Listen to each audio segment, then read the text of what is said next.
Okay, I am with Miss Emma Fernandez. Did you play the game? Yes, I did. Okay, how accurate would you say the game is at representing the experience of the working poor based on your knowledge of the subject and your own experiences?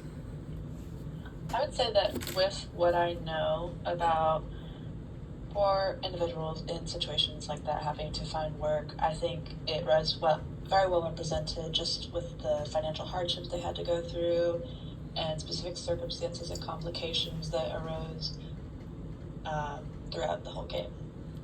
Yes. Okay, is there anything about the game experience that surprised you? One instance I was surprised. It was like halfway through, maybe like day 15 or something.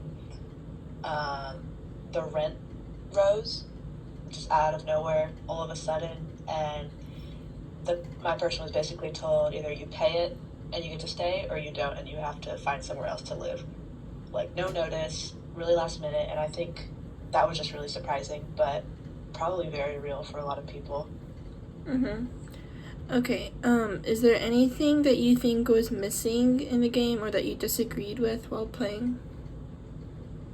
Um, I think, well, there was one instance when my person was going to work and ended up talking to a union member who was petitioning for higher pay, and their boss found out, and so my person got fired because of that, even though talking to a union member isn't illegal. And so I think the fact that after that happened, it was just kind of accepted that there was no option to almost petition that or go against it, that they just had to accept that they don't have a job anymore. Mm-hmm. That was something that I thought was kind of, I don't know if that was normal.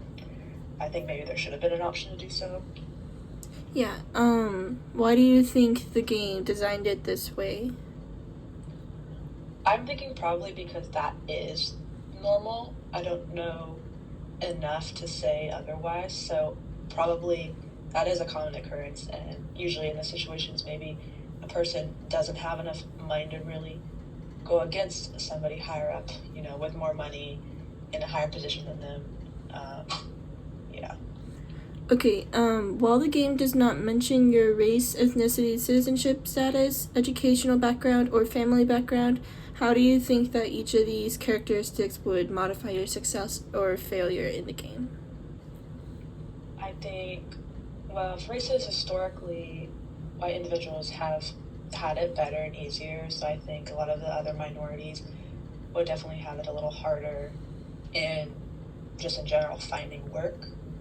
I also think if it was someone who maybe their older generations have had jobs at a certain place, they would find it easier to get a job at that specific place, opposed to just a newcomer who's never stepped foot in the building before. Mm-hmm. I think, was there another one? No, that's it. Okay, Yeah. thank you. Yep.